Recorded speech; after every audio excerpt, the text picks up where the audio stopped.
नमस्कार दोस्तों, स्वागत है आपका मेरे यूट्यूब चैनल पर एक नए वीडियो के साथ। तो दोस्तों आज अपन देखेंगे आरपीएससी जो फर्स्ट ग्रेड की भर्ती है जिसका सिलेबस जो आरपीएससी अपने साइट पर डालती है वो इंग्लिश में होता है। तो उसको हम आज हिंदी में देखेंगे ताकि आपको टॉपिक समझने में आसानी रहे। तो पूरा सिलेबस मैंने आपके सामने हिंदी में रखा है। कोई त्रुटि हो जाए उसके लिए क्षमा चाहता हूँ। बाकी पूरी कोशिश की है कि हिंदी में आपके सामने ये सिलेबस रखा है। तो आप एक बार इंग्लिश सिलेबस भी अपने पास में रखें और साथ ही साथ उसको आपको हिंदी में मैं ये सिलेबस दे रहा हूँ, तो आप अच्छे से इसको देख लेना। भर्ती आपके सामने आ चुकी है, अभी एग्ज़ाम फर्स्ट ग्रेड के हुए थे, उसके तुरंत बाद अभी नोटिफिकेशन डाल दिया गया है नई भर्ती का। तो शानदार आपके लिए मौका है स्कूल व्याख्याता बनने के लिए। अगर वरिष्ठ अध्यापक की तैयारी करो तो वरिष्ठ अध्यापक के लिए, अगर आप चाहते हो कि वरिष्ठ अध्यापक जो सेकंड ग्रेड का एग्ज़ाम है जिसका सिलेबस भी इंग्लिश में, आप चाहो कि वो भी हिंदी में आपके सामने रखूं, तो आप कमेंट करके ज़रूर बता देना, वो भी आपके सामने पेश कर दूंगा। तो आइए वीडियो की करते हैं शुरुआत। सबसे पहले तो व्याख्याता का सिलेबस किस में? हिंदी में। तो हिंदी में ये देखिए, तो सबसे पहले टॉपिक है, जो शुरुआती टॉपिक है उसमें आप देखेंगे कि सामान्य जागरूकता एवं सामान्य अध्ययन। तो ये है आपके सामने।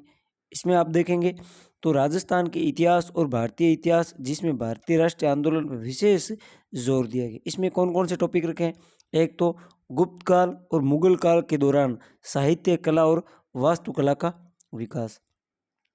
यहाँ से क्वेश्चन आए थे, अब की बार भी आए थे, तीनों ग्रुपों में आए थे।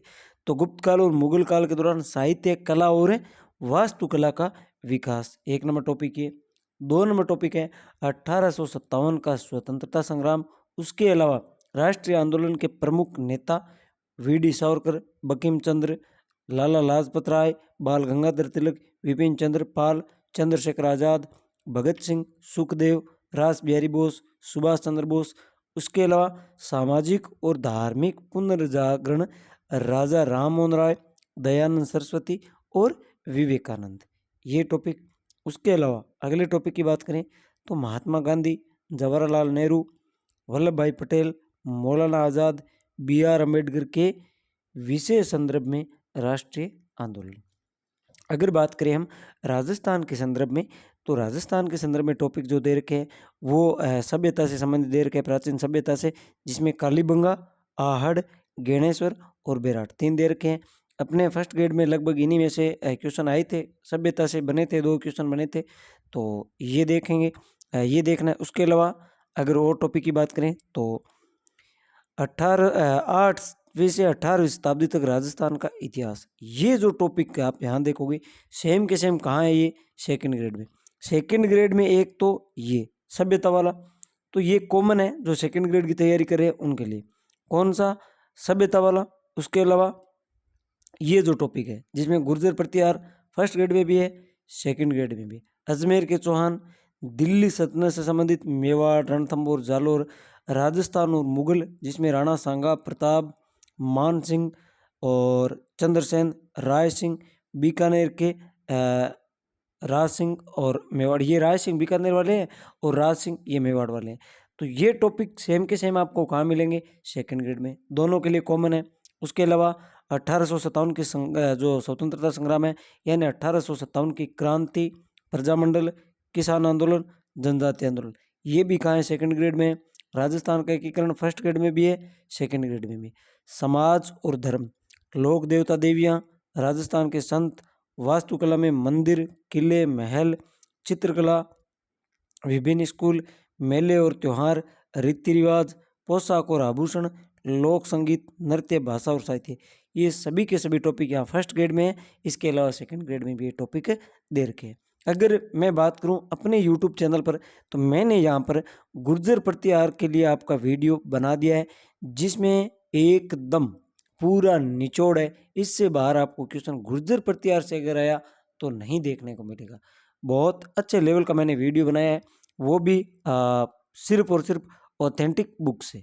जितनी ऑथेंटिक बुक चलती है, चाहे हिंदी ग्रंथ अकादमी की चलती हो, विश्वविद्यालय से चलती हो या आरबीएससी, एनसीईआरटी, सारी बुकों का निचोड़ कहाँ है? एक जगह है, मैंने यहाँ रख दिए। अब मैं यह नहीं कहूँगा कि आप मेरे ही वीडियो देखो, मैं कहता हूँ अगर आपको जो टीचर अच्छा लगे, आप यूट्यूब चैनल पर किसी का वीडियो देख रहे हो, अगर आपके टीचर माइंड में अच्छे से सेट हो जाए, वो कोई सा भी हो, आप उनके वीडियो देख सकते हो। कोई सा भी हो, चाहे अगर आपको अच्छा लग रहा हो, उनके वीडियो तो आपको देखना ही है। वो कोई सा भी हो सकता है। मेरा अगर आपको अच्छा नहीं लग रहा है तो आप छोड़ सकते हो। आपको जो अच्छा लगे उसका वीडियो आप देखिए। उसके अलावा अगर मैं थोड़ी और बात करूँ, तो आप अगर फर्स्ट ग्रेड में नए हो, आप ये सोच रहे हो कि मैं सिर्फ़ ऑथेंटिक बुक पढ़ लूँगा चल जाएगा, ऐसा नहीं चलेगा। ऑथेंटिक बुक तो है ही, उसके अलावा अगर आप पहली बार आए हो, तो मेरी राय में आप एक बार थोड़ी कोचिंग ले लेना, ताकि आपको एक गाइड मिल सके कि आपको कैसे तैयारी करनी है। तो वो थोड़ा आप ले सकते हो सहायता। बाकी सेल्फ स्टडी से बढ़िया कोई चीज़ नहीं है। यानी अपने खुद के द्वारा तैयारी की हुई, उससे बेहतर कुछ नहीं है। कोचिंग उनके लिए जो नए हैं, उन्हें पता नहीं है कि तैयारी कैसे करनी है, उनके लिए। बाकी अगर इस लाइन में है तो सेल्फ स्टडी से बढ़िया कुछ नहीं है, ये मैं आपको बता देता हूँ। बहुत पावरफुल होती है सेल्फ स्टडी, जिससे जितना कोचिंग से नहीं कर पाते, उससे कई गुना अच्छा हम सेल्फ से कर लेते हैं।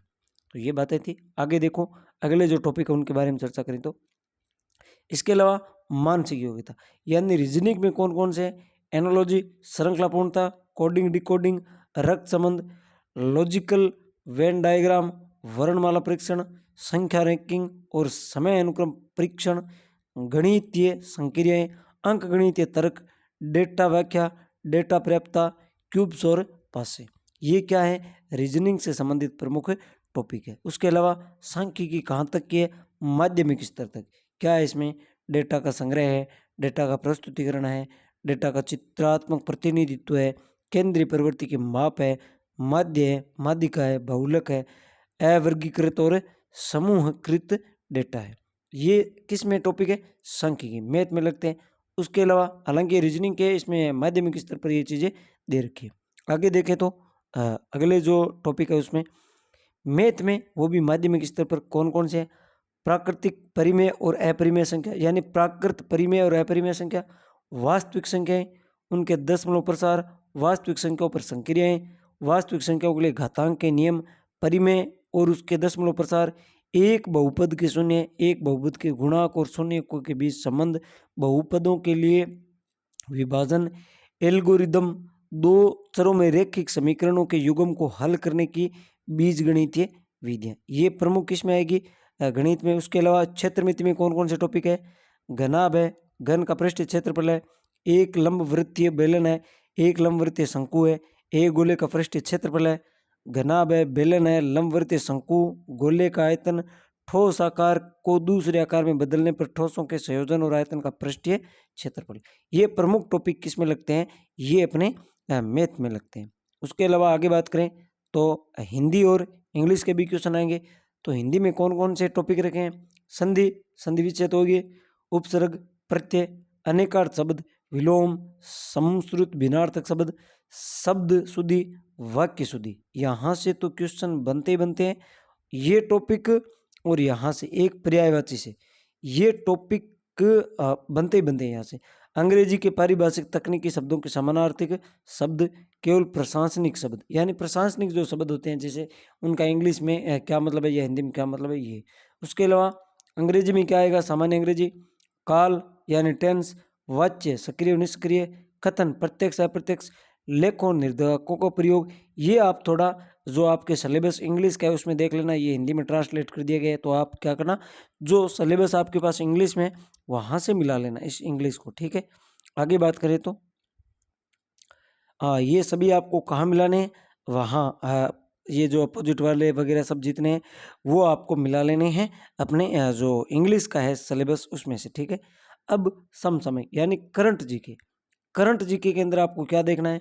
भारत और राजस्थान की जनगणना 2011, यहाँ से भारत के विकास वर्तमान कार्यक्रम, जिसमें राजस्थान के संदर्भ में कोई चीज़ें हों वो, राजस्थान में महिला सशक्तिकरण की योजनाएं, कौशल विकास कार्यक्रम, नवीकरणीय ऊर्जा संसाधन और उनकी संभावित भूमिका शामिल है, स्वास्थ्य और स्वच्छता योजना में राजस्थान में महामारी उसका प्रबंधन, अंतरिक्ष कार्यक्रम, भारत में परमाणु ऊर्जा कार्यक्रम, भारत और विश्व में महत्वपूर्ण व्यक्ति और स्थान।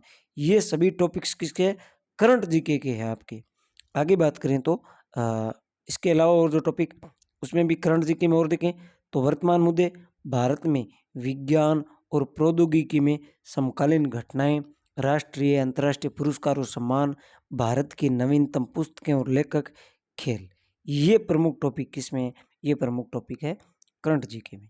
इसके अलावा और बात करें तो साइंस का जो टॉपिक है उसमें कौन कौन से टॉपिक रखे हैं, तो इसमें अणु और परमाणु, रासायनिक अभिक्रियाएं, समीकरण, कार्बन और उसके यौगिक, बल और गति के नियम, कार्य और ऊर्जा, ऊतक, नियंत्रण और समन्वय, आनुवंशिकता और विकास, प्राकृतिक संसाधनों का प्रबंधन, पर्यावरण का संरक्षण, जैव विविधता और सतत विकास। ये सभी किसमें है? सामान्य विज्ञान में। उसके अलावा भारतीय राजनीति यानी पॉलिटिक्स में क्या रखा है? इसमें देखो संविधान की प्रमुख विशेषताएं, जो मुख्य विशेषताएं, भारत की कार्यपालिका, विधायिका, न्यायपालिका के संगठन, सिद्धांत, व्यवहार और भारत में चुनाव। इसके अलावा राष्ट्रपति, चुनाव आयोग, राष्ट्रपति की आपातकालीन शक्तियाँ। उसके अलावा मंत्रिमंडल, प्रधानमंत्री और उनकी शक्तियाँ। उसके अलावा संसद, अध्यक्ष और उसके कार्य। संसद में कौन आ जाएंगे? लोकसभा, राज्यसभा दोनों की बात की जा रही है, तो ये टॉपिक भी यहाँ पर रखें। किसमें? राजनीति में, भारत की राजनीति में। इसके अलावा आगे बात करें तो राजनीति में जो बचे हुए टॉपिक, सर्वोच्च न्यायालय संबंधित, राष्ट्रीय स्तर पर संगठन और शक्तियां, आयोग और बोर्ड। इसके अलावा राजस्थान से संबंधित राजस्थान का भूगोल, जिसमें हम देखेंगे राजस्थान का स्थान, विस्तार, आकार, भौतिक विशेषताएं, जल निकासी, जलवायु, जनसांख्यिकीय विशेषताएं, कृषि, पशुधन, खनिज संसाधन, खनिज संसाधन हो गया, ऊर्जा संसाधन हो गया, पर्यटन हो गया, परिवहन हो गया, उद्योग और व्यापार। ये सभी टॉपिक इसके हैं राजस्थान ज्योग्राफी की, यानी राजस्थान भूगोल के ये सभी टॉपिक है, तो ये ध्यान में रखना है। उसके अलावा शैक्षिक मनोविज्ञान, शैक्षिक प्रबंधन, राज्य में शैक्षिक परिदृश्य, निःशुल्क और अनिवार्य बाल शिक्षा का अधिकार अधिनियम 2009, ये टॉपिक। उसके अलावा और बचे हैं टॉपिक, जैसे शैक्षिक मनोविज्ञान में कौन सा होगा? शैक्षिक मनोविज्ञान की अवधारणा, कार्य क्षेत्र और कार्य, किशोरावस्था के शारीरिक, संज्ञानात्मक, सामाजिक, भावात्मक, नैतिक विकास की विशेषता और शिक्षण अधिगम के लिए निहितार्थ। यानी किशोरावस्था है उनके लिए शारीरिक, संज्ञानात्मक, मानसिक, सामाजिक, भावात्मक और नैतिक विकास की विशेषता, व्यवहारवादी, संज्ञानात्मक, रचनावादी अधिगम के सिद्धांत, माध्यमिक छात्रों के लिए मानसिक स्वास्थ्य और समायोजन तंत्र की अवधारणा, भावात्मक बुद्धि और शिक्षण अधिगम में इसका निहितार्थ। उसके अलावा आगे हम बात करें तो शैक्षणिक प्रबंधन में क्या होगा? इसमें आएगा अवधारणा, कार्य और सिद्धांत, शैक्षिक प्रबंधन में कुल, गुणवत्ता प्रबंधन, शैक्षिक पर्यवेक्षण और निरीक्षण, संस्थागत नियोजन, शैक्षिक प्रबंधन में नेतृत्व शैली। यहाँ से जीके के हर ग्रुप में इस टॉपिक से क्वेश्चन आया ही आया था। आगे बात करें तो राजस्थान में शैक्षिक परिदृश्य से संबंधित कौन कौन से टॉपिक है? राजस्थान में प्राथमिक माध्यमिक शिक्षा में निम्नलिखित के संगठनों कार्य किन किन के? SERT, BSER, IASE और डाइट। राजस्थान में state open school, Rajasthan state text book board, गुणवत्ता शिक्षा के लिए राज्य की पहल जैसे दीक्षा है, राइज है, स्माइल है, शिक्षा दर्शन है, शिक्षा वाणी है, समग्र शिक्षा अभियान है। ये टॉपिक सभी किसे है? स्कूल मैनेजमेंट से संबंधित है। उसके अलावा निःशुल्क और अनिवार्य बाल शिक्षा का अधिकार अधिनियम 2009 के प्रावधान। ये सभी टॉपिक है फर्स्ट ग्रेड में। उसके अलावा और हमें क्या ध्यान रखनी है? प्रतियोगिता परीक्षा के लिए प्रश्न पत्र अधिकतम 150 का होगा, 150 अंकों का होगा। क्वेश्चन कितने होंगे? 75। प्रत्येक क्वेश्चन, एक क्वेश्चन कितने नंबर का होता है? 2 नंबर का। टाइम कितना मिलेगा? 1 घंटा और 30 मिनट। प्रश्न होंगे, बहुविकल्पीय होंगे, 75 प्रश्न होंगे। प्रत्येक गलत उत्तर के लिए विशेष प्रश्न के लिए निर्धारित अंकों का 1/3 यानी 1/3 काटा जाएगा, यानी नेगेटिव मार्किंग। उसके अलावा ये तो थे नेगेटिव मार्किंग वगैरह। तो अब और जो पूरा अपने सिलेबस देखा था उनको संक्षिप्त रूप में देखिए कि प्रश्न पत्र में निम्नलिखित विषय शामिल होंगे कौन कौन से? भारतीय राष्ट्रीय आंदोलन पर विशेष जोर के साथ राजस्थान और भारत का इतिहास, मानसिक योग्यता परीक्षण, सांख्यिकी माध्यमिक स्तर, गणित माध्यमिक स्तर, भाषा योग्यता परीक्षण, हिंदी और इंग्लिश, समसामयिक यानी करंट हो गए, सामान्य विज्ञान होगा, भारत राजनीति, राजस्थान का भूगोल होगा, मनोविज्ञान होगा, मैनेजमेंट होगा, राजस्थान में शैक्षणिक परिदृश्य होगा, निःशुल्क और बाल शिक्षा का अधिकार अधिनियम 2009। ये प्रमुख टॉपिक है स्कूल व्याख्याता में। इतने टॉपिक आपको देखने। अब ये तो आपने टॉपिक देख ली, अब आपको ये पीडीएफ कहाँ मिलेगी इसकी भी जानकारी आपको दे देता हूँ। ये पीडीएफ आपको मेरा जो टेलीग्राम चैनल है, मेरा क्या आप सभी का जो टेलीग्राम चैनल है जिसकी लिंक मैं डिस्क्रिप्शन में डाल दूंगा, वहाँ जाकर आप पीडीएफ डाउनलोड कर सकते हो। तो ये आपके लिए। अब दूसरी चीज़, अगर आपको इस वीडियो में आपको लगा कि हाँ सही है ये, तो अगर आपको सेकंड ग्रेड की भी पीडीएफ हिंदी में चाहिए तो कमेंट कर देना नीचे, मैं आपको उसकी भी पीडीएफ प्रोवाइड करवा दूंगा। तो इस वीडियो में इतना ही है दोस्तों। अगर आप चैनल पर नए हो तो चैनल को सब्सक्राइब कर लो। हाँ, दूसरी चीज़, अब मैं आपको बता रहा था पढ़ाई के बारे में, मैं यहाँ पर आपको जब भी टाइम मिलेगा, जैसे स्कूल चले गए फ्री टाइम हुआ, तो जितनी मेरी कोशिश होगी आपको फर्स्ट ग्रेड और सेकंड ग्रेड से संबंधित और थर्ड ग्रेड में भी जो कॉमन लगते हैं उसमें राजस्थान हिस्ट्री और हिंदी सब्जेक्ट से जितना मुझसे एफर्ट होगा वो मैं आपके लिए फ्री प्रोवाइड करवाऊंगा, एकदम ऑथेंटिक बुक से। मेरे पास ऑथेंटिक बुकों की भरमार पड़ी हुई है, ऐसी कोई बुक नहीं है जो मेरे पास नहीं है। मैं सारा का सारा मैटर जब भी वीडियो आपके सामने पेश करूंगा सिर्फ और सिर्फ ऑथेंटिक बुक से ही पेश करूंगा, अन्यथा वीडियो ही नहीं आएगा। तो इस वीडियो में तो है दोस्तों इतना ही। अगर मेरा वीडियो आपको अच्छा लगा तो मुझे सपोर्ट करिए, कमेंट करिए, लाइक कीजिए और अपने दोस्तों के साथ शेयर कीजिए। धन्यवाद दोस्तों, मिलते हैं नेक्स्ट वीडियो में।